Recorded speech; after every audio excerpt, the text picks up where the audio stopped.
Ok, jóvenes, quiero que me confirmen si pueden observar mi pantalla. Sí, licenciado. Ok, muchas gracias por contestar. Eh, la clase pasada, pues, estuvimos iniciando el tema de vectores, si recuerdan. Estuvimos viendo una suma de vectores de manera gráfica. Decía que había tres submétodos, que era el método del triángulo, el método del paralelogramo y el método del polígono. Y también establecimos las relaciones matemáticas, ¿verdad?, que se tienen que seguir para la suma de vectores, pero de forma analítica. ¿Sí? Esto es para una resolución de triángulos rectángulos, también para triángulos o bicuángulos. Esto es utilizando el teorema de Pitágoras para el primer caso y para el segundo caso utilizando los teoremas del seno y del coseno. En este momento seguiremos con la suma de vectores por medio de métodos analíticos. Y este es el último método, que es componentes rectangulares. ¿Sí?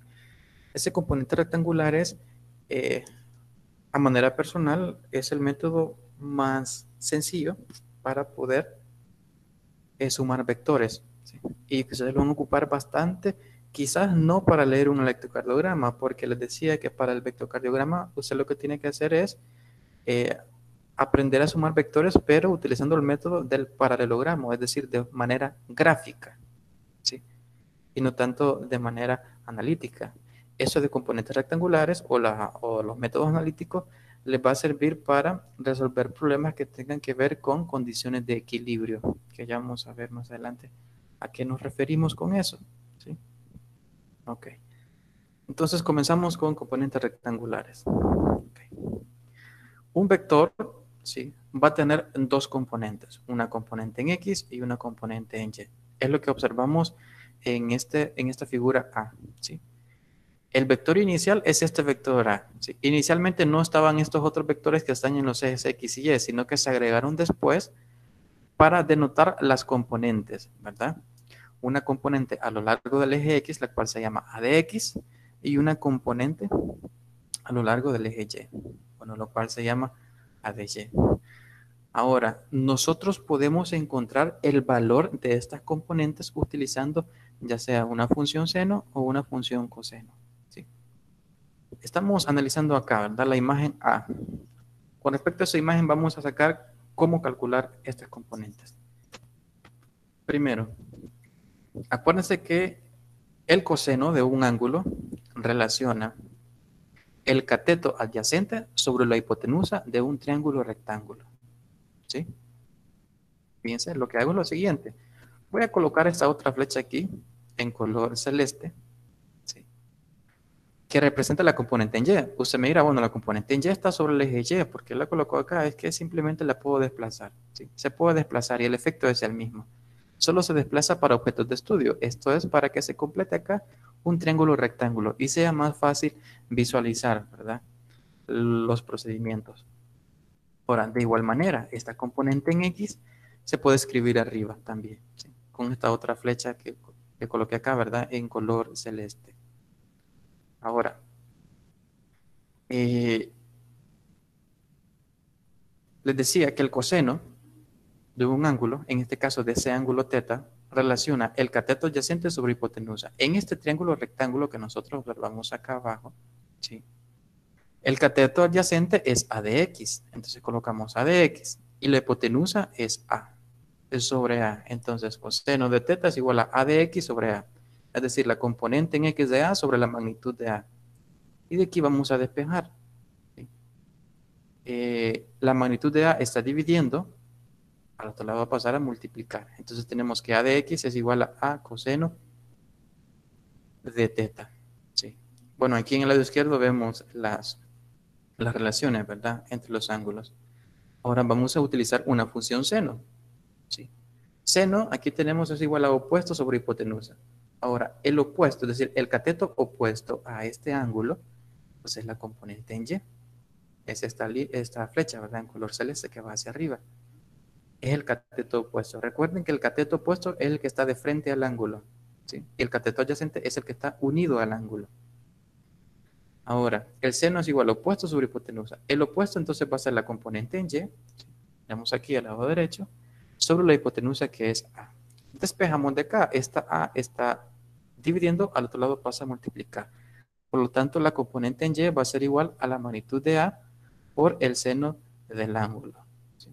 Entonces, de esta manera nosotros podemos calcular las dos componentes. Es decir, la componente en X para este caso como A coseno de teta y la componente en Y como A seno de teta.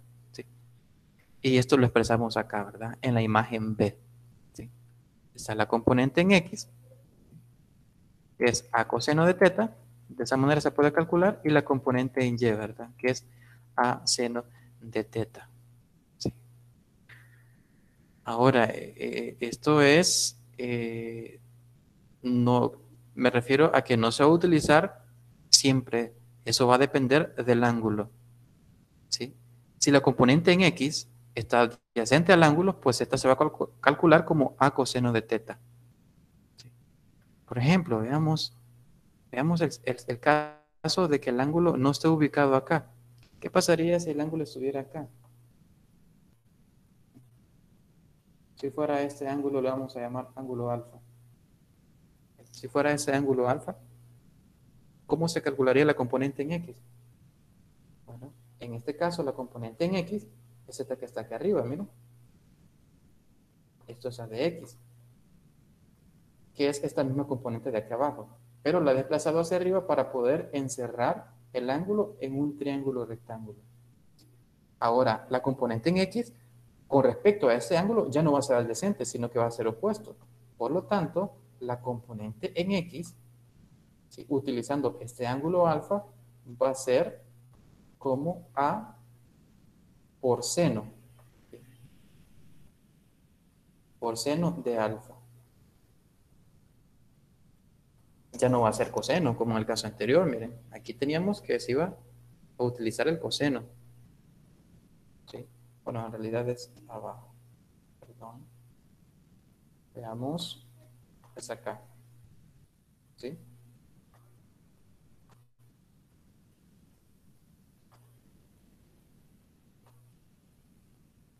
Okay. Miren acá, la componente en que la calculábamos como A coseno de teta. Pero aquí lo estamos calculando como A seno de teta. Entonces, va a depender de la posición que tenga la componente con respecto al ángulo que se va a tomar en cuenta. Para el primer caso se tomó el ángulo teta y ese ángulo está adyacente a la componente en X. Por lo tanto, vamos a utilizar una función coseno. Ahora, en el caso si utilizamos un ángulo alfa, ese ángulo alfa ya no está adyacente al ángulo de la componente en X, sino que está opuesta. Por lo tanto, se utiliza la función seno. Y vamos a ver, miren ahora la componente en Y, que pueden observar, está adyacente. ¿Sí? Es decir, la componente en Y está adyacente al ángulo. Por lo tanto, para calcular su valor, ¿sí?, tenemos que utilizar la expresión como A coseno de alfa. Caso contrario, como la primera vez, ¿verdad? Que lo utilizamos como seno de teta. Aquí utilizamos seno y aquí coseno, pero todo va a depender de la posición del ángulo. Para nuestro primer caso, el ángulo teta es opuesto a la componente, por lo tanto se utiliza una función seno. Y siempre anteponemos la magnitud del vector, ¿verdad? A. Pero como en este segundo caso la componente en Y está adyacente al ángulo alfa, vamos a utilizar la función coseno. Y siempre anteponemos, ¿verdad?, la magnitud del vector. Okay. ¿Hay alguna pregunta con respecto a eso, jóvenes?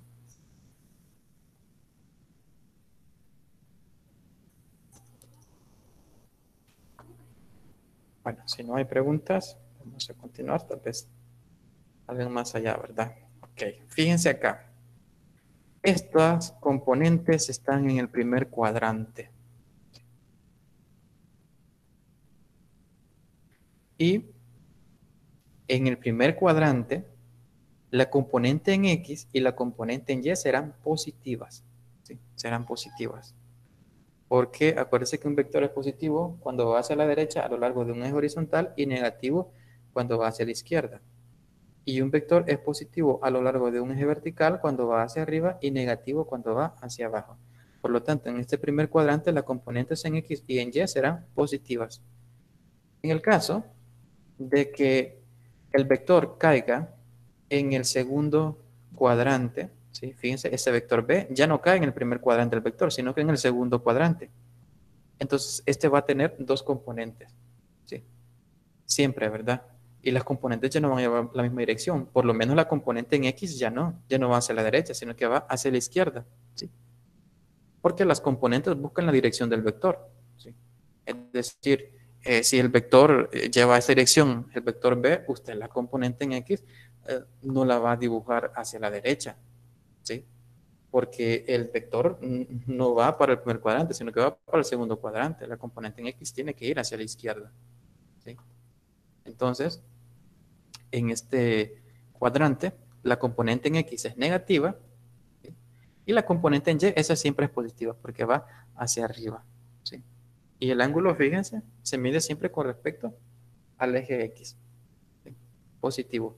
Eso no quiere decir que no se pueda medir con respecto al eje X negativo, es decir, utilizar este ángulo.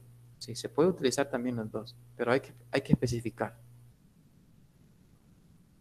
Bueno, en el tercer cuadrante, bueno, un vector que caiga en el tercer cuadrante, sus dos componentes serán negativas. Para este vector C, su componente en X es negativa y su componente en Y es negativa, ¿sí? Y fíjense bien, el ángulo θ es con respecto al eje X positivo, pero como les repito, esto no quiere decir también que no podamos tomar este ángulo, ¿verdad? El ángulo con respecto al eje X negativo. ¿Sí? Se puede tomar, pero los ángulos siempre van a ser con respecto al eje X, ya sea positivo o puede ser también negativo. Se puede utilizar cualquiera de los dos ángulos. Una duda. Dígame. Y podría, por ejemplo, tomar, si quisiera sumar la componente en X, la componente en Y, podría tomar un vector paralelo al vector X, pero cuyo punto de inicio sea el punto final de la componente en y sumarla así. Vamos a ver. Usted dice colocar el vector aquí abajo. Sí. Ok. Sí, también. Sí. Es que esta componente también se puede colocar acá. Ahora, quiero que tengan algo muy en claro, ¿sí? La componente en X y en Y no son vectores independientes. Son componentes de este vector C. Es decir, aquí no estamos sumando un vector Cx con un vector Cy. No, solamente estamos descomponiendo el vector C en sus dos componentes, que es X y Y. Que la sumatoria de las dos dé el vector total, pues eso es otra cosa, ¿verdad? Pero hay que tener ese cuidado. Ahora, con respecto a lo que usted me decía, sí, en realidad esta componente en X se puede colocar aquí abajo, ¿sí? Y siempre tiene que llevar la misma dirección. Esto es hacia la izquierda, ¿sí? Hacia la izquierda. Ok. Solo que si va a hacer esto, fíjense que acá se nos va a crear este triángulo, ¿sí? Este triángulo. Y el ángulo es con respecto al eje Y, no es con respecto al eje X. Entonces, mejor conviene desplazar mejor una de las componentes, pero que encierre al triángulo con uno de los lados adyacentes al eje X. Por lo tanto, lo que puedo hacer es trasladar, ¿verdad? Esta componente en Y, ¿sí? Ubicado acá, ¿verdad? Al final de la componente en X, es decir, a este lado. Y acá sí se me forma el triángulo rectángulo con una componente adyacente al eje X, para que el ángulo se tome con respecto al eje X, ¿sí? Entonces, lo pueden hacer de esa manera. Bueno, no sé si respondí su pregunta, joven, o tiene otra duda.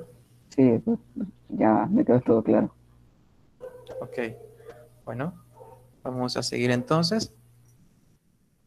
¿Qué pasa si el vector ahora queda en el cuarto cuadrante? Sí, fíjense. En el cuarto cuadrante, la componente en X va a ser positiva, pero la componente en Y será negativa, ¿sí? Y fíjense que aquí de una sola vez ya está tomando el ángulo con respecto al eje X, pero en este caso en sentido de las aguas del reloj, ¿sí? Por lo tanto, ese ángulo será negativo, porque lo ideal sería que el ángulo fuera, ¿verdad?, desde el eje X positivo en dirección de las agujas del reloj, es decir, este ángulo de acá, ¿verdad? Sí. Este ángulo sería el ángulo teta, ¿sí?, en dirección contraria a las agujas del reloj, y este ángulo va a ser positivo, ¿sí? Ahora, ese ángulo alfa en este caso va a ser negativo, pero solo cuando indiquemos nada más la dirección del vector, ¿sí?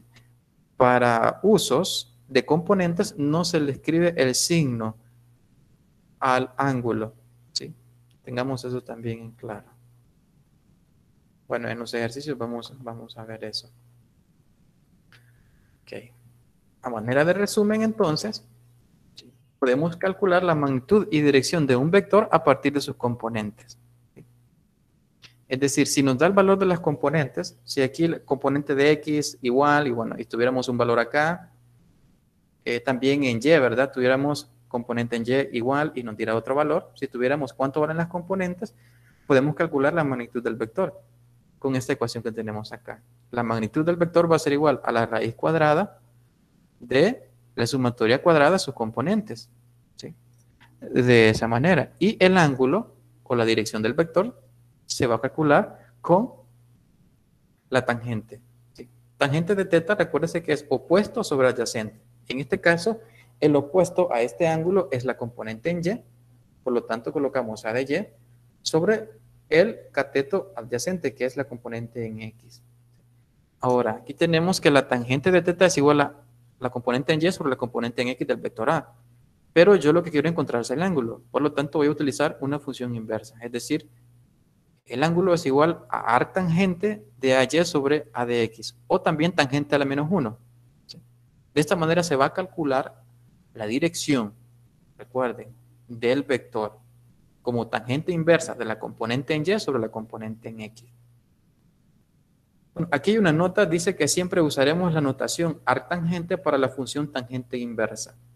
Aquí lo que dice es que arctangente también se conoce como tangente inversa. Ahora, también suele usarse la notación, bueno, aquí está lo que les decía, tangente a la menos 1. ¿Sí? Y una calculadora podría tener una tecla INV o 2ND para usarse la tecla tangente. Es decir, que usted en la calculadora no va a escribir tangente, sino que tiene que buscar la tecla para sacar segunda opción. En una calculadora es INV y en otra es 2ND. Y después apretamos la tecla tangente y de esa manera nos sale tangente a la menos 1 o arctangente.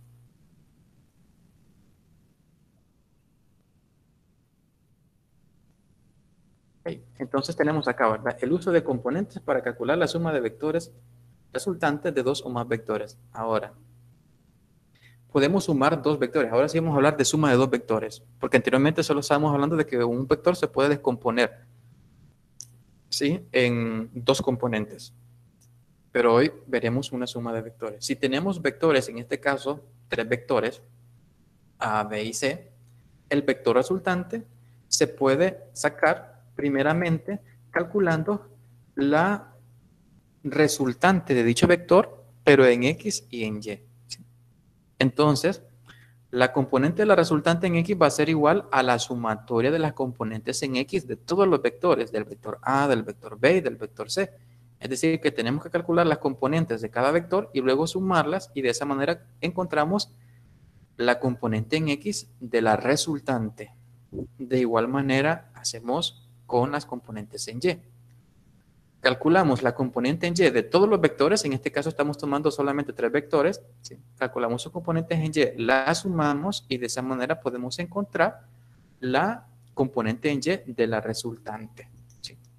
Y la magnitud de la resultante va a ser igual a la componente en X de la resultante al cuadrado más la componente en Y de la resultante al cuadrado. Y bueno, a eso le sacamos raíz y de esa manera calculamos la resultante.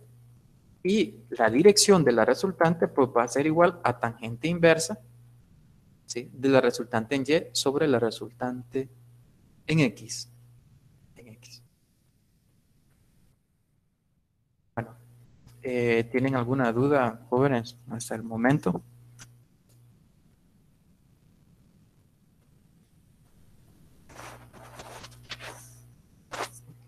No, licenciado. Bueno, vamos a continuar. Licenciado, Sí, dígame. disculpe, tengo una duda. ¿Puede ir al anterior, por favor? Sí. Eh, ¿Por qué la resultante en Y que queda diferente? Esta queda teta igual a tangente, a la cotangente, perdón. ¿Por qué queda diferente? Permítame, permítame. No le entendí muy bien. Vuélveme a repetir la pregunta. Bueno, como aquí da que la resultante es igual a la raíz Ajá. de la resultante de x al cuadrado más resultante de y al cuadrado. Entonces, porque al final queda que teta es igual a la tangente negativa. Ajá. Bueno, ok. Es que no es la misma cosa, son dos cosas distintas, ¿sí? Esto de acá no salió de esta expresión, no, son dos cosas, dos expresiones distintas, ¿sí? La expresión de la izquierda, es decir, la resultante es igual a la raíz cuadrada de rx al cuadrado más r al cuadrado. Esto es para calcular el valor de la resultante, es decir, el valor numérico. Ahora, esto no tiene que ver con lo de la derecha, donde dice que teta es igual a tangente inversa de ry sobre rx. No, esta expresión la vamos a utilizar nada más para calcular el ángulo o la dirección que va a llevar dicha resultante, ¿sí? Entonces, no es que la segunda expresión salió de la primera, sino que son expresiones distintas. Ah, ya le entendí. Ok, gracias, licenciada. Bueno, ahora, si usted me pregunta de dónde salió esto, pues ya lo vimos anteriormente, ¿sí? Es esto mismo, ¿verdad? Al final, bueno, aquí tomamos como en cuenta un vector, pero imaginemos que esa es la resultante. Entonces, tangente del ángulo θ va a ser igual a la componente en y, ¿sí? La resultante sobre la componente que quita la resultante. Y para encontrar el ángulo solo aplicamos función inversa, que es esto que tenemos acá, ¿sí? De ahí sale, pues, esta última expresión que teníamos, ¿sí? Entonces la Bueno, tangente inversa no es igual a la cotangente, ¿verdad?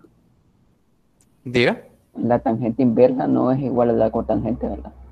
sí, es lo mismo, Es lo es lo mismo. mismo, ¿sí? Es igual al arco tangente, ¿sí? Es lo mismo.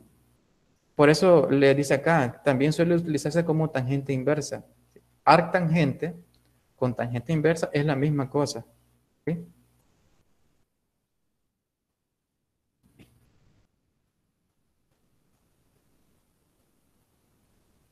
¿No hay más preguntas? Si no, vamos a continuar. Ahora con las aplicaciones. Estamos viendo vectores porque las fuerzas son vectores y lo que vamos a utilizar son fuerzas, ¿verdad? Aplicaciones de la fuerza en el área de la medicina. Bueno, primero está en el área de la fisiología, ¿verdad? Las distintas fuerzas que se aplican sobre los huesos, sobre los músculos, sobre tendones, sobre cartílagos, etcétera, ¿verdad? Entonces, es una aplicación de la fuerza, ¿sí? Se utilizan para distintas aplicaciones en fisiología. Por ejemplo, ese aparato de tracción, ¿verdad? Que tenemos acá. Sí, aquí hay un sistema de fuerzas. Y hay que saber qué fuerza aplicar para lograr, ¿sí? Ya sea colocar los huesos en su lugar o que estos estén en su lugar, ¿verdad? Es en esta aplicación que tenemos acá en el literal B, ¿sí? Bueno, ahí están aplicando el tratamiento de fuerzas, ¿verdad? Necesario para acomodar todos los sistemas en su lugar, ¿sí? Y en el literal A, pues tenemos nada más un estudio, ¿verdad? De ciertas fuerzas que actúan sobre la rótula. Eso es en fisiología. En trabajos de parto, ¿sí? Ahí se utilizan también un sistema de fuerzas. En realidad, en un parto hay tres fuerzas principales actuando, ¿sí? Primero son las contracciones uterinas, luego tenemos el pujo, ¿sí? Que es la fuerza que realiza, ¿verdad?, el paciente, en este caso la mujer, y el peso del niño. Pero aquí tenemos dos, eh, decirles, tenemos dos casos distintos, ¿sí? En este caso, las contracciones uterinas, el pujo y el peso del niño llevan una sola dirección. Y en el caso B, tanto las contracciones uterinas como el pujo son perpendiculares al peso del niño, ¿sí? Por lo tanto, hay una fuerza resultante, ¿sí? Que va con cierto ángulo con respecto a las contracciones uterinas. Ahora, yo les quiero preguntar a ustedes, si tuvieran que realizar un parto, ¿cuál es la mejor opción para que el niño pueda salir? ¿Sí? La opción A con respecto a las fuerzas que actúan, ¿verdad? O la opción B. ¿Cuál creen ustedes, jóvenes? La opción A. La opción A, ¿por qué la opción A?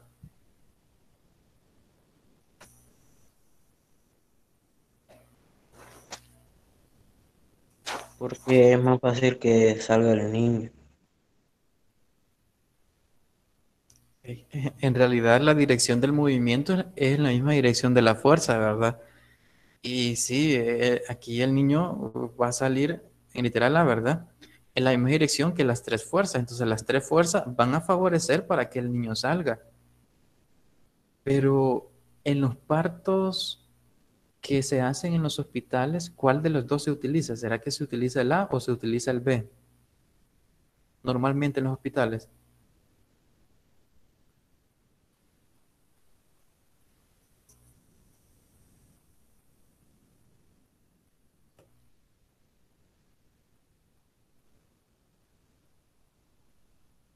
Bueno, o no sé si han visto Creo en que el una B. película.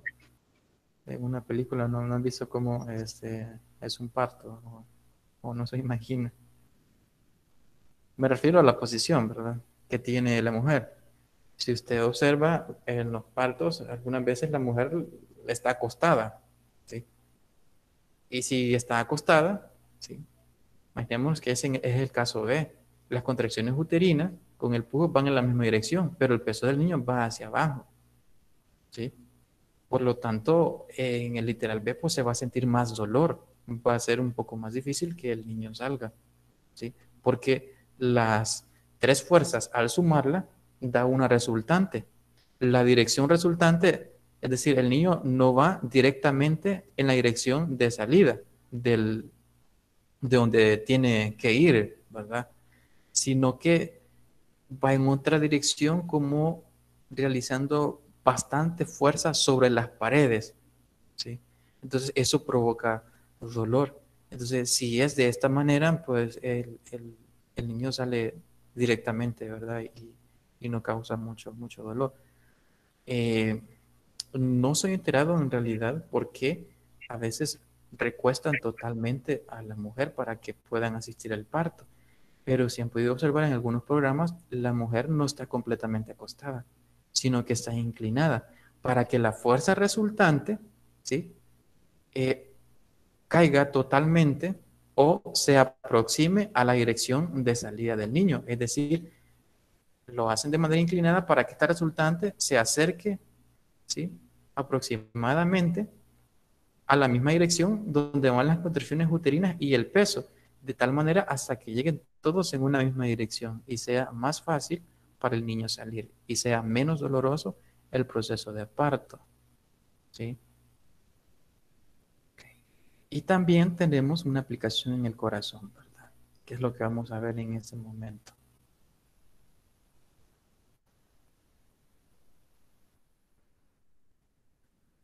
Hablamos de vectorcardiografía, ¿verdad? Cómo leer un electrocardiograma utilizando vectores.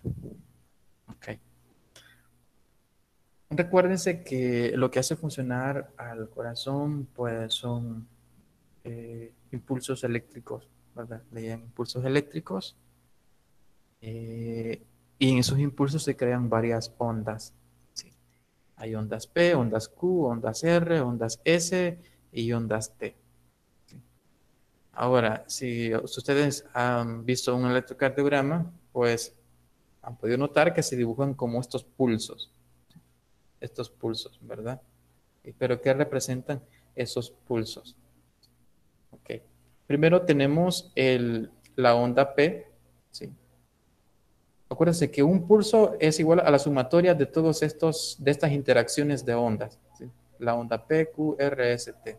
A todo esto nosotros le llamamos pulso. Entonces, un pulso consta de dos ciclos, ¿sí? O, perdón, de un ciclo, y este ciclo consta de dos partes, ¿sí? Una es la contracción y otra es la relajación, ¿sí? Cuando hablamos de contracción, hablamos de sístole, ¿sí? Y de relajación como diástole, ¿sí? Ahora, esos movimientos son los que realiza un ciclo cardíaco. Contracción, relajación, ¿sí? Entonces, ese ciclo completo está mostrado en esta imagen que nosotros podemos observar acá. Ahora, primeramente hay una contracción, ¿verdad? Del corazón, ¿sí? Eso está representado por la onda P. Esto es una despolarización. Recuérdense que aquí estamos trabajando con un potencial eléctrico, ¿sí? Y este potencial se despolariza, se repolariza, ¿sí? Pero no vamos a entrar en esos detalles. Ya si usted se especializa en cardiografía, pues va a manejar bien todo esto. Lo que nos interesa ahorita nada más es tener una concepción general, ¿verdad? De qué es lo que está pasando, ¿sí? Se contrae el corazón, a eso nosotros le llamamos sístole, y eso ocurre acá, ¿verdad? En intervalo P, ¿sí? Okay. Es parte del intervalo P, porque vemos que aquí que la contracción también abarca, fíjense, abarca el ciclo QRS. ¿Sí? Bueno, luego de que hay una contracción, y aquí está el intervalo de tiempo, ¿verdad? Que va desde 0.1 a 0.2 segundos, ¿sí? Luego viene, ¿sí? un ciclo de despolarización ventricular, ¿sí? Aquí hay una despolarización y es el pulso mismo, ¿sí? Tenemos una deflexión negativa, esa es la onda Q, una deflexión positiva, esa es la onda R, ¿sí? Y otra deflexión negativa, esa es la onda S acá. Y ese es el complejo QRS. Ahora, esta transición se da en un periodo de tiempo que va desde 0.8 hasta 0.12 segundos. Luego de esta despolarización ventricular, ¿sí? El corazón se relaja. ¿Sí? Se relaja, es decir, se repolariza. Eso nosotros le llamamos diástole, ¿sí? O repolarización ventricular, que es lo que sucede después. Aquí está, ¿verdad? Entonces, de esta manera funciona un vertigocardiograma. Ahora, ¿cómo nosotros vamos a representar todas estas ondas como vectores? ¿Sí? Bueno, veamos. Para eso necesitamos un vector eje eléctrico. ¿Sí? Ok, veamos. Sobre el tejido del corazón actúan un montón de fuerzas. ¿Sí? Estas fuerzas son generadas por el potencial eléctrico que está cambiando constantemente, ya sea polarizándose o repolarizándose. ¿Sí? No sería despolarizándose, perdón, y repolarizándose. ¿Sí? Entonces, todas esas fuerzas que se generan se suman, y la sumatoria de todas esas fuerzas da una resultante, y esa resultante es el eje eléctrico del corazón. ¿Sí? Ahora, aquí leemos la diapositiva y dice que el término eje eléctrico se usa para expresar el promedio de la dirección y magnitud de todos los impulsos generados por el corazón durante el ciclo cardíaco. Su finalidad es la de determinar si existen vías de conducción eléctricas anormales. Okay. Les decía que en el corazón se generan varias fuerzas, ¿sí? Debido a la despolarización y repolarización del tejido cardíaco. Y producto de eso, al sumar todas las fuerzas, nos da el eje eléctrico. Y este vector resultante, que es el eje eléctrico, es el que nosotros utilizaremos, ¿sí? Para determinar si hay anormalidades, ¿sí? En el corazón. ¿Y qué tipo de anormalidad puede ser? Si es patológica o es fisiológica. Ahora, si nosotros, ¿sí? Encerramos al corazón en un círculo, podemos realizar un diagrama, que es este diagrama que tenemos acá abajo. Se le llama diagrama hexaxial. Entonces, el vector eje eléctrico tiene que caer en una región, en un cuadrante, con respecto a ese sistema hexacial. Y es este, ¿verdad?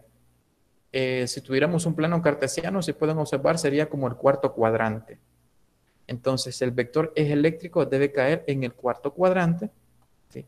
Para que nos muestre condiciones normales del corazón. Es decir, que el corazón está funcionando como debe ser.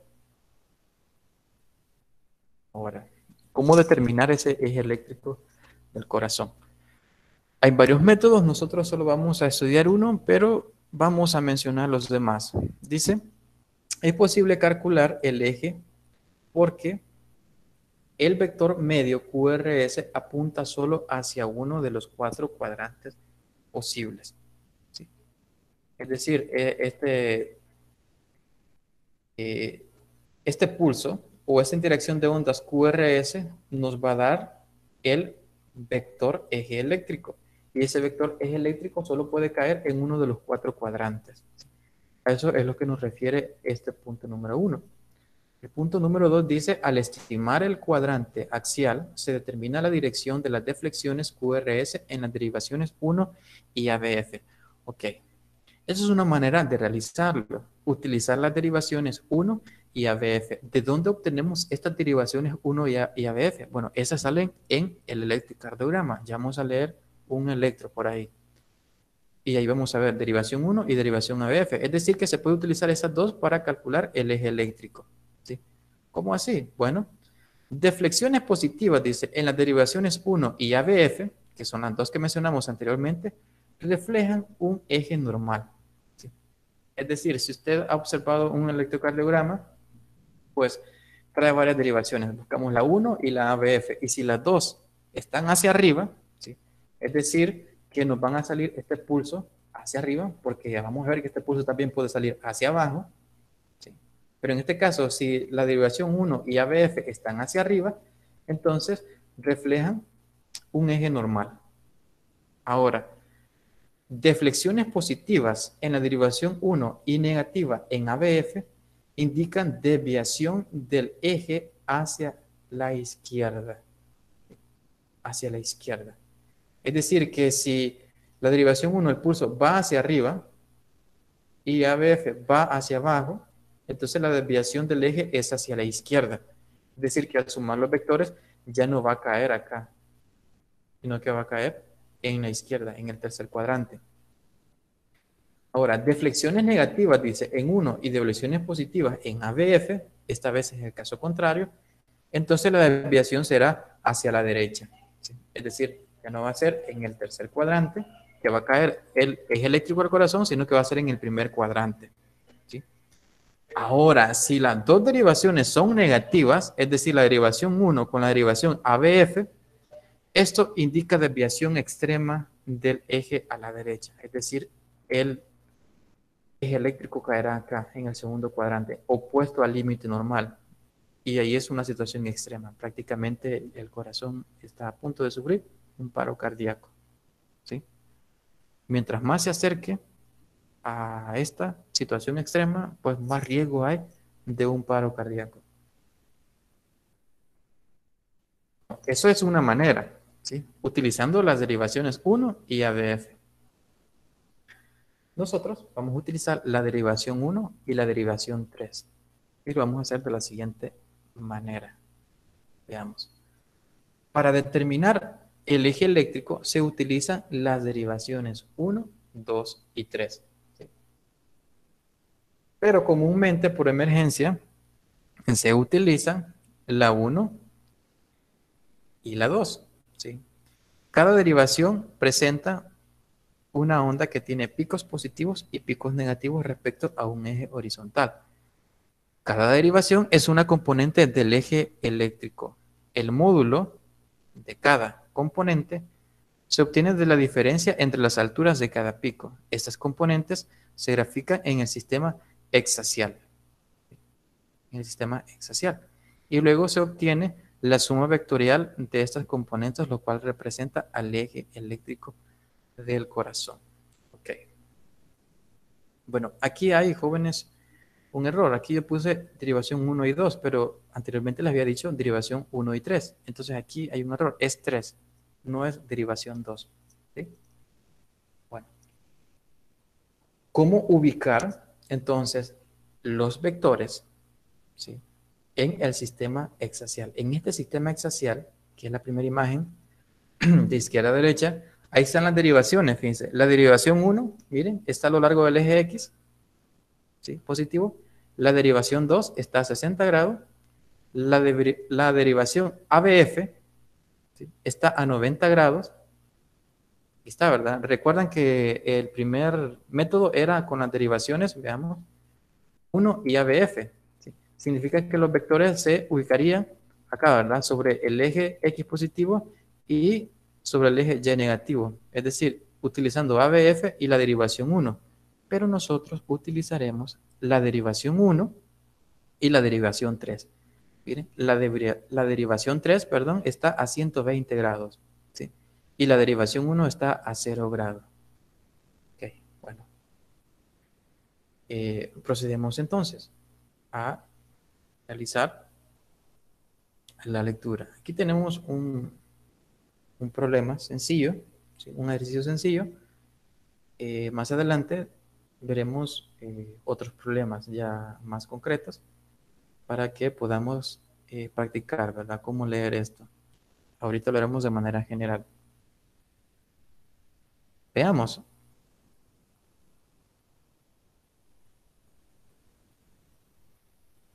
Ok. Tenemos entonces acá. Perdón.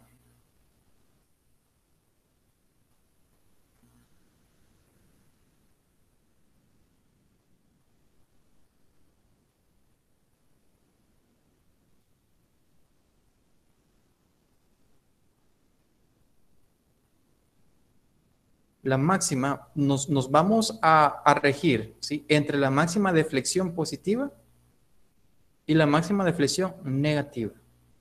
Comenzamos con la derivación 1. ¿Sí? En el electrocardiograma vamos a buscar la derivación 1 y vamos a sumar. ¿Okay? Si ustedes pueden observar, la máxima de flexión en el pulso, ¿sí?, se da en 5. ¿Sí? Es decir, llega hasta 5 unidades. Ahora, hacia abajo, si pueden observar, no hay deflexiones hacia abajo.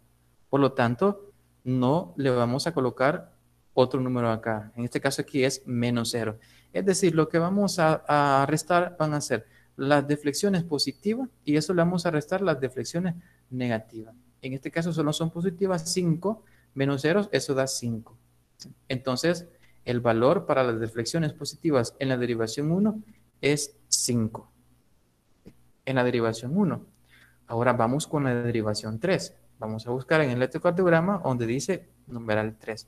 Y vamos a contar las deflexiones también. Fíjense, la máxima deflexión positiva pasa un poco más allá de 10 y esto es 11. Y hacia abajo, miren, se extiende un poquito hacia abajo. Podemos tomarlo como 1. Entonces restamos, la máxima deflexión menos la mínima. Esto es 11 menos 1. Y eso da un valor de 10. ¿Sí? Entonces vamos a tener que en la derivación 1, ¿sí?, el vector componente vale 5. Y en la derivación 3, el vector componente vale 10. ¿Sí? Ahora vamos a ubicar estos vectores en el sistema hexacial, es decir, en este sistema que tenemos acá. Primero, el de la derivación 1, que vale 5. Entonces, venimos hasta acá, buscamos la derivación 1, aquí es la última imagen de la derecha, y contamos 5 unidades. Y este sería nuestro primer vector. Casi no se observa ahí, ¿verdad? Por la imagen, pero ahí estaría ubicado nuestro vector. Ahora, en la derivación 3, el valor es de 10, entonces me voy a ubicar en la derivación 3 y a partir siempre del origen, ¿sí?, mido, ¿verdad?, 10 unidades y ese sería mi segundo vector. Entonces acá voy a tener dos vectores. Bueno, lo voy a dibujar por acá. Vamos a ver si se logra ver mejor.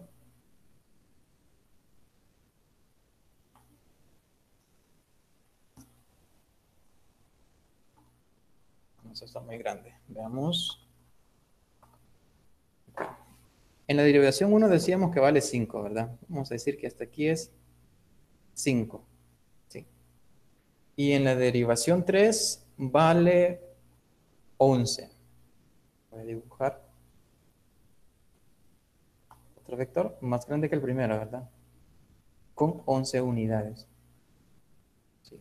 Y tendría estos dos vectores. Ahora, voy a sumar estos dos vectores por medio del método del paralelogramo. ¿Sí? Dibujo dos rectas paralelas a ambos vectores.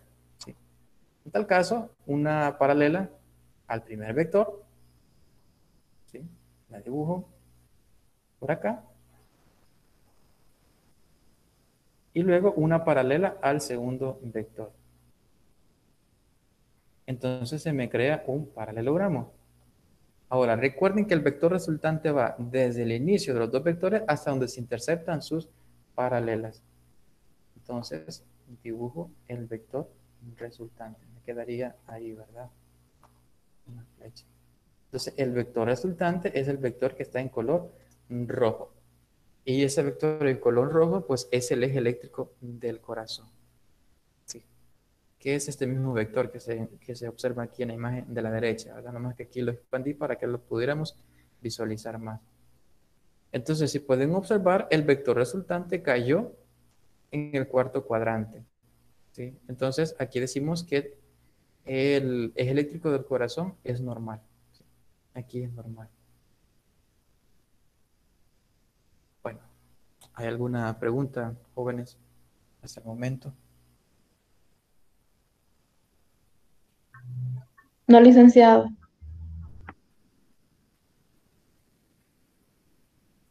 Bueno, no se preocupen si no logramos entender mucho esta parte, ¿verdad? Por lo menos quiero que tengan una idea, porque después vamos a practicar más cómo leer estos electrocardiogramas. Entonces, vamos a avanzar. Y ahora vamos a hablar del equilibrio mecánico. Cuando decimos equilibrio mecánico de un cuerpo, queremos evidenciar, dice que el cuerpo no tiene aceleración resultante. Ese equilibrio puede ser estático o dinámico. ¿Ok? Cuando un cuerpo se encuentra en equilibrio, cuando este cuerpo tenga una velocidad cero, ¿sí? A eso nosotros llamamos que el cuerpo está en reposo, y esto es equilibrio estático, es decir, no hay aceleración del cuerpo, pero también existe un equilibrio dinámico. ¿A qué nos referimos con un equilibrio dinámico? Equilibrio en el cual la velocidad del cuerpo es constante, es decir, no hay aceleración. Entonces, aquí al lado izquierdo podemos observar como un tipo de fisioterapia, ¿verdad?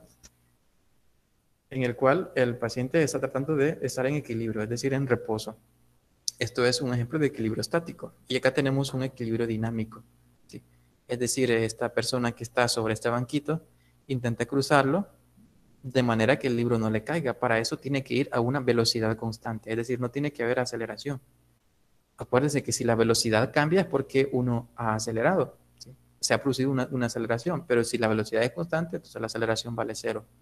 El equilibrio mecánico entonces es cuando no hay aceleración.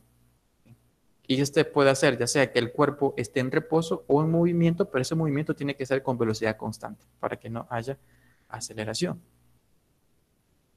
Ahora, podemos identificar, ¿verdad?, tres tipos de equilibrio mecánico sobre cuerpos apoyados. Esto es equilibrio estable, equilibrio inestable y equilibrio indiferente.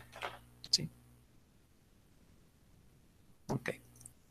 El equilibrio estable está representado por este cono, ¿sí?, que tiene una letra A. Significa que no importa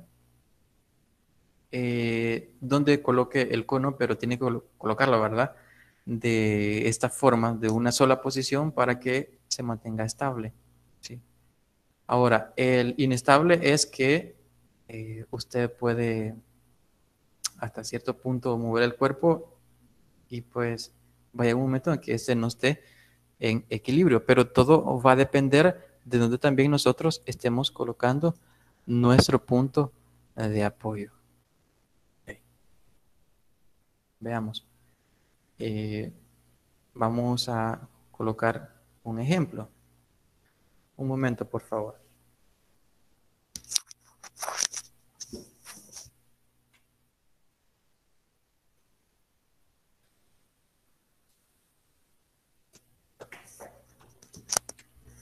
Bueno, si usted tiene un lápiz, un lapicero a la mano, pues haga lo siguiente. Coloque su mano, ¿sí? O un dedo, perdón, a la mitad del lápiz o el lapicero, hasta que el cuerpo llegue al equilibrio.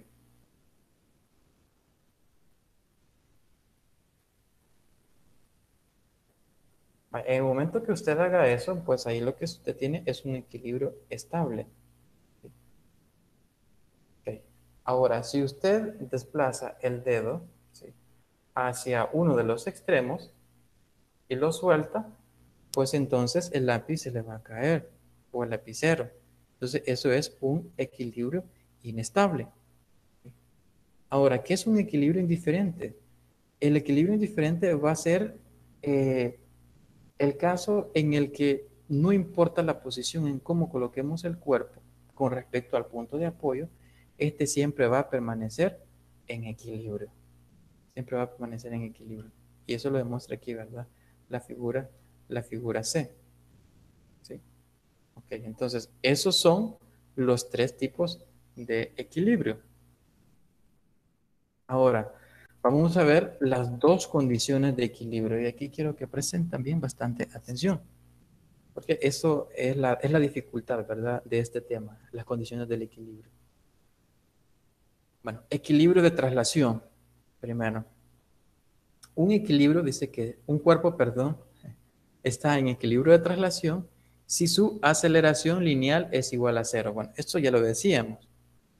Esto es, dice, si la suma algebraica de las fuerzas aplicadas al cuerpo considerado como partícula en una dirección cualquiera es 0. Matemáticamente se expresa, el sumatorio de fuerzas es igual a 0.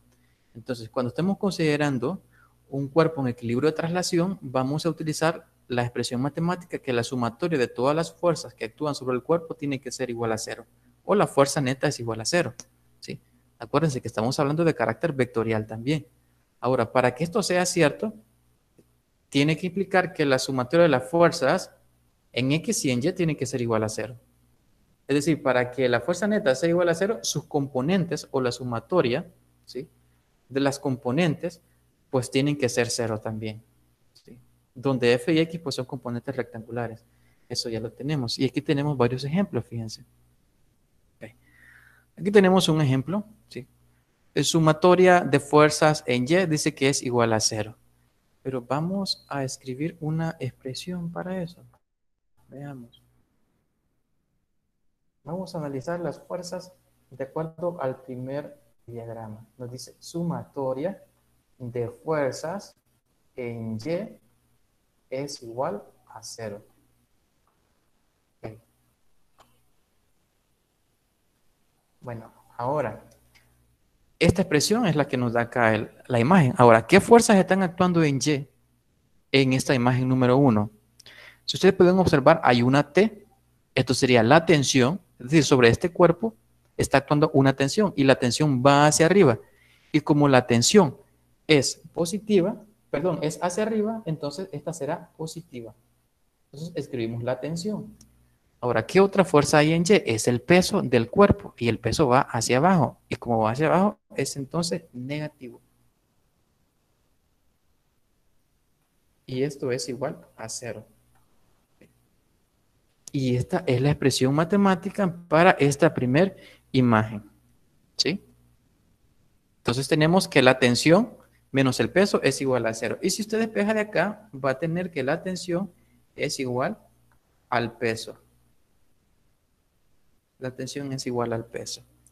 Por lo tanto, nosotros podemos analizar que en este cuerpo número 1, la tensión que se está produciendo en la cuerda, en este caso, va a ser igual al peso del cuerpo. Y eso es lo que hemos determinado acá. ¿Sí? Pero fíjense que en este cuerpo solo están actuando fuerzas en Y. ¿Sí? Solo fuerzas en Y.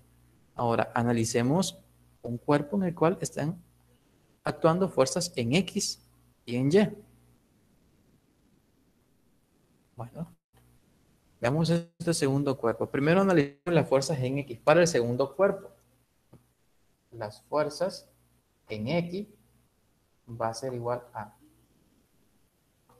0. Okay. Ahora, sustituimos todas las fuerzas que están actuando en X. Si pueden observar, tenemos 3 fuerzas que están actuando en X. La fuerza 1 y la fuerza 2 que van hacia la derecha y la fuerza 3 que va hacia la izquierda. ¿Sí? Entonces, recuerden que las fuerzas que van hacia la derecha las vamos a colocar como positivas. Entonces, comenzamos acá escribiendo fuerza 1 más la fuerza 2 que también va hacia la derecha, por lo tanto es positiva.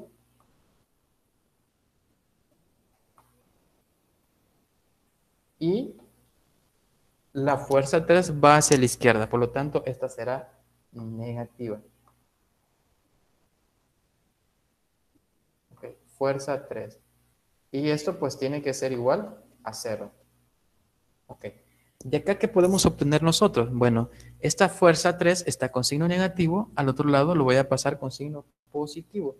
Y me quedaría lo siguiente, que la fuerza 1 más la fuerza 2 va a ser igual a la fuerza 3. ¿Sí? Estaba negativo, lo pasé al otro lado como positivo. Ahora, ¿qué significa este resultado?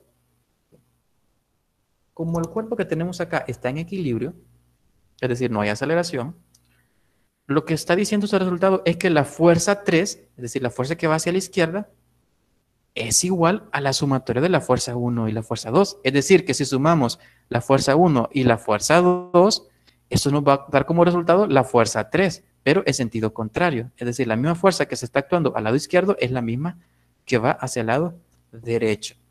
Ok. Entonces, hemos analizado las fuerzas en X en esta segunda imagen, pero aquí también hay fuerzas actuando en Y. Entonces, escribimos que las fuerzas en Y es igual a 0. Ahora, ¿qué fuerzas están actuando en Y? En ese cuerpo. Fíjense bien, primeramente tenemos la fuerza normal. La fuerza normal es la que ejerce la superficie sobre el cuerpo. ¿Sí? Eso lo vimos en la clase antepasada, creo yo. Bueno, ya me acordé, en realidad no la vimos, tuvimos problemas, pero se la voy a subir a la plataforma el día de hoy. Ya en la noche, jóvenes, ya pueden revisar su plataforma, ya van a estar todas las clases, ya va a estar actualizada la plataforma. Ok, entonces la fuerza normal es la fuerza que una superficie ejerce sobre un cuerpo. En este caso, si esto se encontrara en una mesa, digamos, la mesa está ejerciendo una fuerza sobre el cuerpo que está apoyado sobre ella y esta fuerza va hacia arriba. Por lo tanto, es positiva. Entonces, esto es la normal y el peso del cuerpo, ¿verdad? Que va hacia abajo, esta es negativa. Esto es menos W y eso es igual a 0. ¿Sí? La fuerza normal viene dada por la ley de acción y reacción, ¿verdad? Vaya, sí. Se puede analizar desde ese punto, pero aquí hay que tener bastante cuidado con eso de la fuerza normal. ¿Por qué? Si decimos que la fuerza normal es una consecuencia de acción y reacción, entonces la fuerza normal no tendría que estar en este diagrama. ¿Por qué? Porque cuando hablamos de la tercera ley de Newton, nos estamos refiriendo a que las fuerzas actúan sobre cuerpos distintos. ¿Sí? Sobre cuerpos distintos. Y si es así, entonces no tendría que estar normal acá, porque recuérdense que nosotros vamos a hacer este análisis cuando todas las fuerzas actúan sobre un mismo cuerpo. Sobre un mismo cuerpo. Ahora, entonces decimos que estrictamente la fuerza normal en realidad no es una consecuencia directa de la tercera ley de Newton. ¿Sí? Porque entonces esa fuerza quien la está ejerciendo es la mesa y no sobre el cuerpo. Entonces tendríamos que hacer otro diagrama de cuerpo libre para la mesa. ¿Sí? Entonces, vamos a decir que no, estrictamente no proviene de la tercera ley de Newton, aunque se puede analizar también de esa manera, por el resultado que acabamos de obtener. ¿Sí?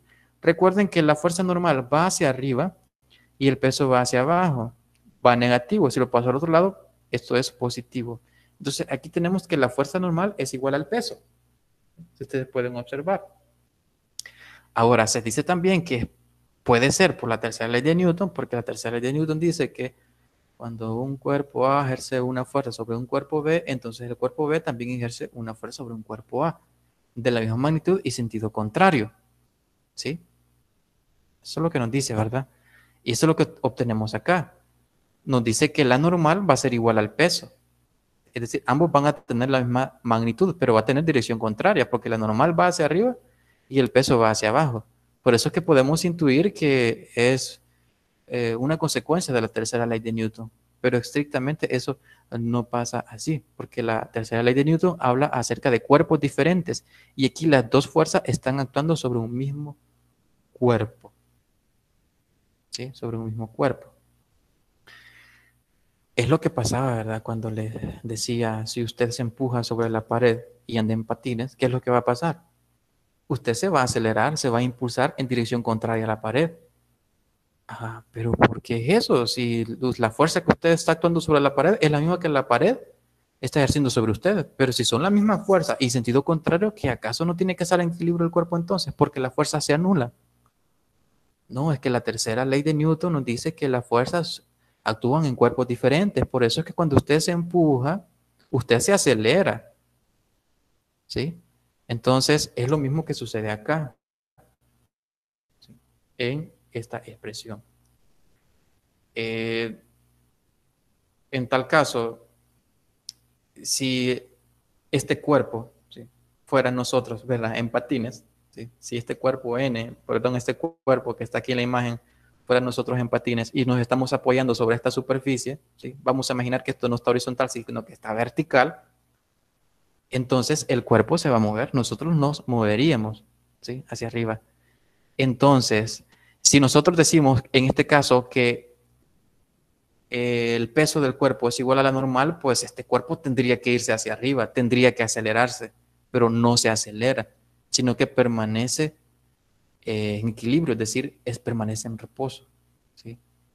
Entonces, por eso no podemos asumir que estas fuerzas son resultado de la tercera ley de Newton, ¿sí? Ok. Bueno, entonces ya analizamos las fuerzas en X y Y de la imagen número 2, ¿sí? Ahora vamos a ver aquí en la imagen número 3. Vamos a tener varios sistemas también. Ahora, hay que analizar las fuerzas que están actuando en un cuerpo, pero en puntos diferentes, ¿sí? En este caso, aquí tenemos dos puntos. Primero, para un sistema en el cuerpo. Si nosotros analizamos solamente el cuerpo, aquí va a estar actuando solo fuerzas en Y. Entonces, sumatoria de fuerzas en Y igual 0. Ok. Ahora, ¿qué fuerzas están actuando sobre el cuerpo? Fíjense, vamos a tener el peso hacia abajo, ¿sí?, y también vamos a tener la tensión hacia arriba. Entonces, aquí van a estar dos fuerzas actuando. Repito, la tensión hacia abajo, perdón, el peso hacia abajo y la tensión hacia arriba. La tensión es positiva, por lo tanto, colocamos T positivo y el peso que va hacia abajo, esto es negativo. Esto va a ser igual a 0. ¿Sí? Ok. Ahora, si nosotros despejamos, nos queda que la tensión va a ser igual al peso. La tensión va a ser igual al peso. Por lo tanto, el peso del cuerpo va a ser igual a la tensión que se está ejerciendo en la cuerda, pero en el punto donde está el cuerpo. Ahora, vamos a analizar otro punto, ¿sí? Bueno, ahí no saqué fuerzas en X porque no están actuando fuerzas en X. Ahora, vamos a ubicarnos en este punto de acá, ¿sí?, en el punto de concurrencia, ¿verdad?, de todas estas tensiones y estas fuerzas. Miren, aquí hay una fuerza, 1 hacia la derecha, ¿sí?, y tenemos una tensión. Esta tensión va a ir hacia arriba. Vamos a colocar entonces un diagrama por acá, es decir, un plano. Vamos a colocar un plano en el punto de concurrencia y vamos a ver que ahí van a estar actuando más de una fuerza.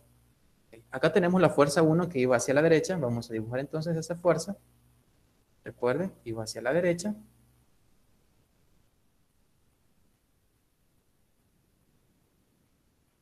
Ahí está, ¿verdad?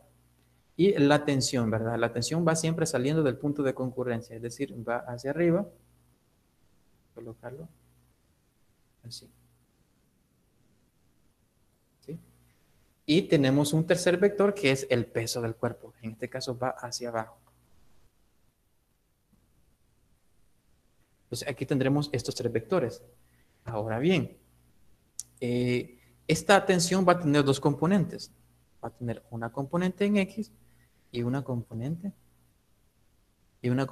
en Y. ¿Sí? Va a tener esas dos componentes.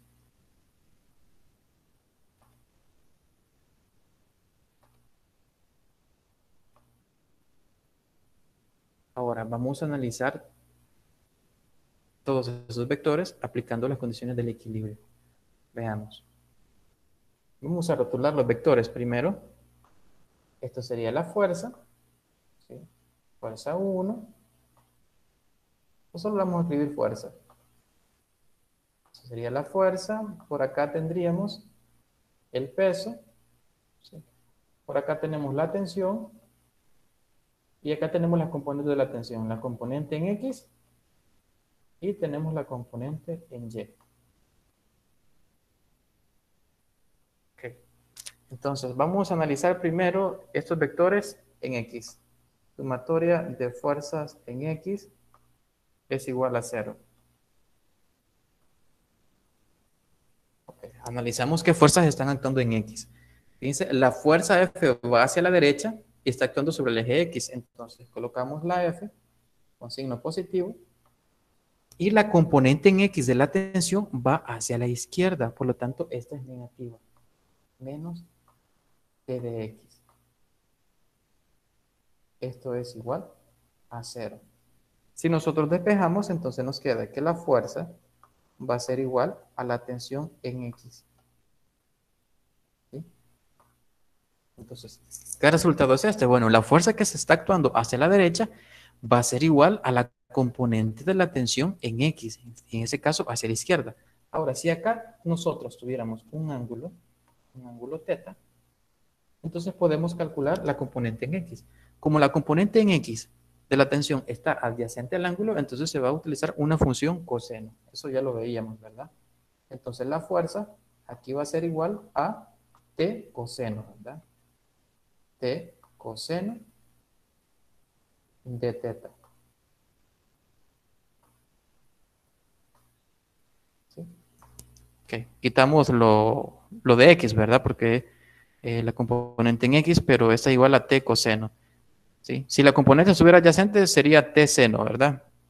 Ok, entonces estas son las fuerzas actuando en X. Ahora veamos las fuerzas en Y. Las fuerzas en Y para ese caso va a ser igual a 0. Ahora, ¿qué fuerzas están actuando en Y ahí? Primero tenemos la tensión en Y, va hacia arriba, por lo tanto será positiva. Es decir, la tensión en Y es positiva. Y el peso, ¿verdad? Del cuerpo que va hacia abajo, entonces va a ser negativo. Menos el peso, eso es igual a 0. Ahora, despejamos de acá y nos queda que la tensión en Y va a ser igual al peso.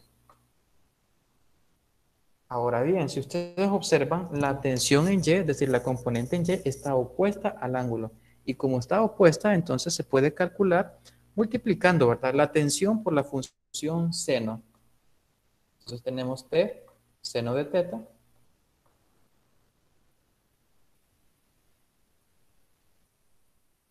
Y esto es igual al peso.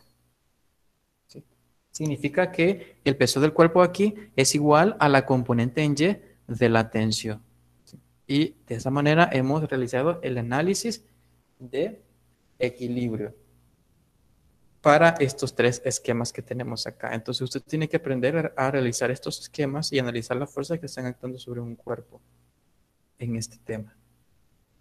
¿Hay alguna pregunta con respecto a esto? Con respecto a la primera condición.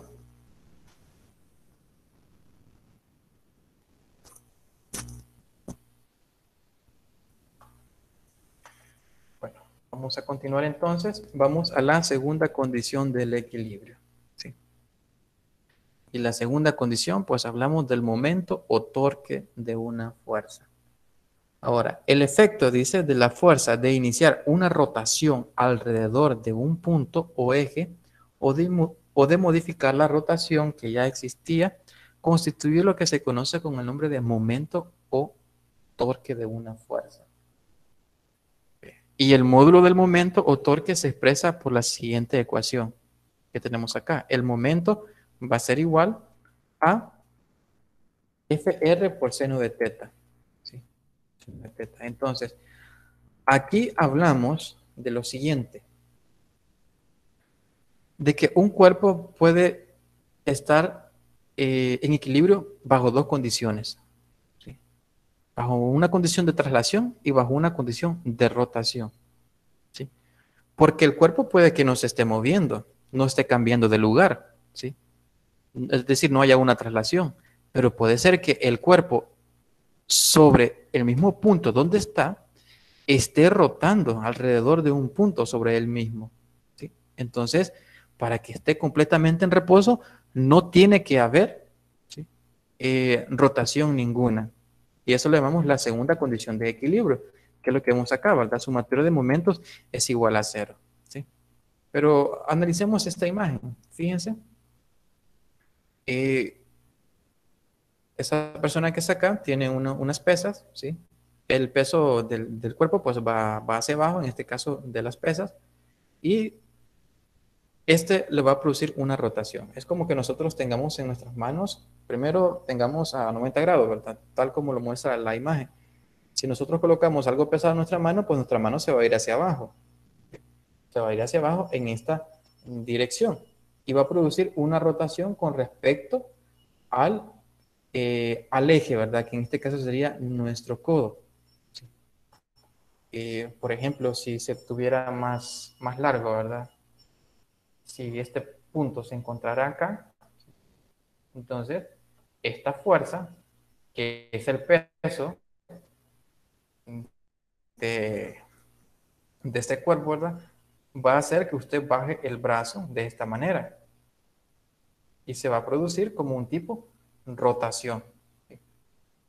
Que si el cuerpo, si el brazo pudiera girar alrededor del codo, pues llevaría ese movimiento. Es decir, produciría un movimiento circular. Entonces, en cuanto a los momentos, vamos a decir que estos pueden ser negativos o pueden ser positivos. Negativo cuando la dirección del movimiento o del torque creado por la fuerza sea en dirección de las agujas del reloj. Aquí está, ¿verdad? Será negativo, ¿sí? Para este caso de la imagen que tenemos acá, la rotación que le va a producir esta pesa, ¿sí?, al brazo va a ser en sentido de las agujas del reloj, ¿sí? Ahora, si usted contrarresta esta fuerza y levanta la pesa, va a producir un momento total ya no en dirección de las agujas del reloj, sino que en dirección contraria a las agujas del reloj. Entonces el momento será positivo.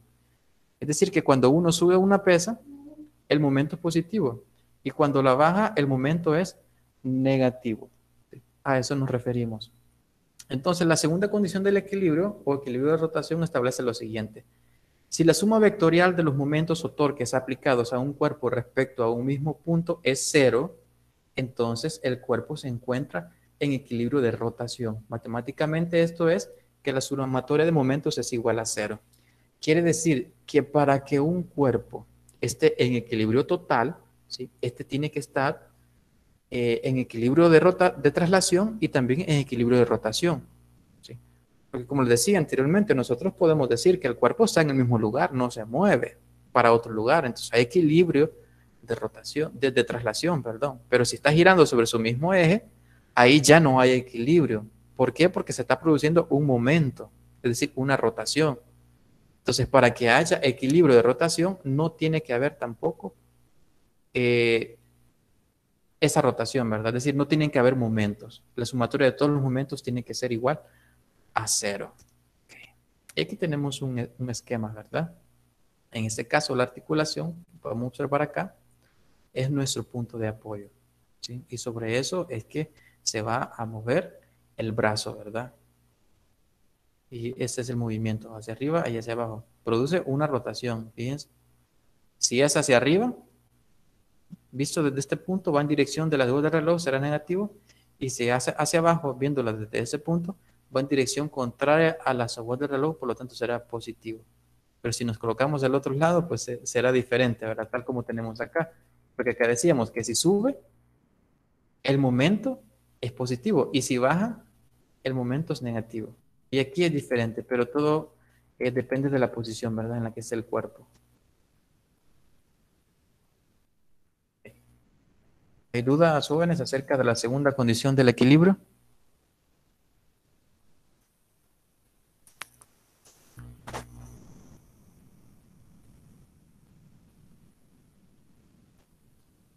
Bueno, si no hay, vamos a seguir. Una aplicación de momento, ¿sí?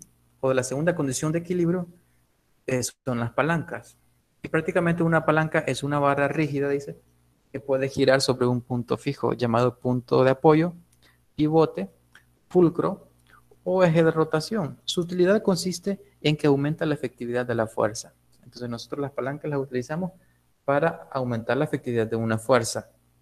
Eh, y esto funciona bajo el principio anterior, ¿verdad? Que es la segunda condición del equilibrio. Ahora, existen varios tipos de palancas. Palancas de primer género, palancas de segundo género y palancas de tercer género. En nuestro cuerpo, ¿cómo podemos identificar esas palancas? Pues aquí tenemos varios ejemplos, ¿sí?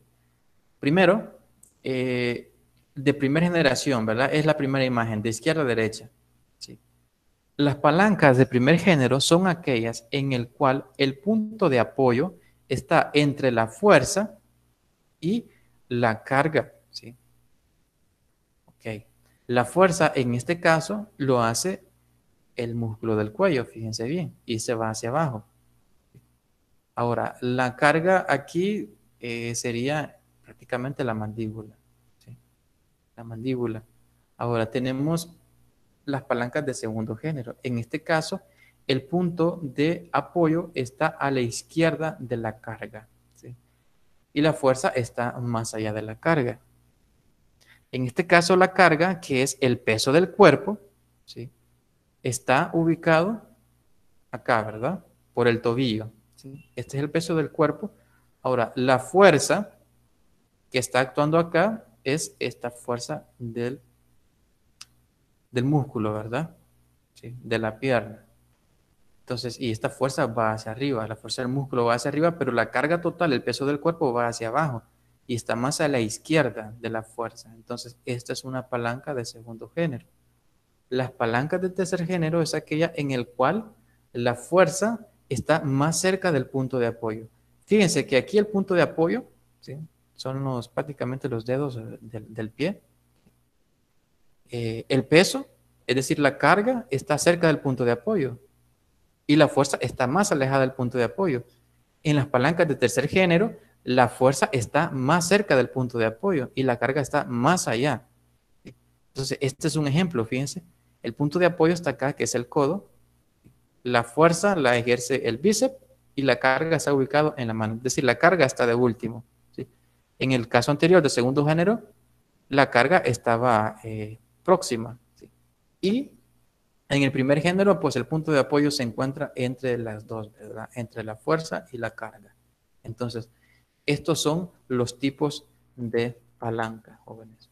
Y de esa manera terminamos entonces la unidad número 2. No sé si hay alguna pregunta, jóvenes. Decirles que vamos a realizar ejercicios sobre esto, ¿verdad?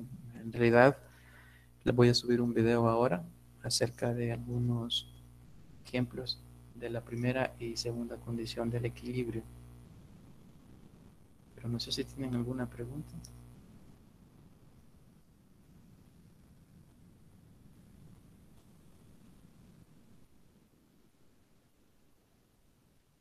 Bueno, si no hay preguntas, vamos a llegar hasta acá con la clase. Solo un momento, por favor. Voy a tener la grabación.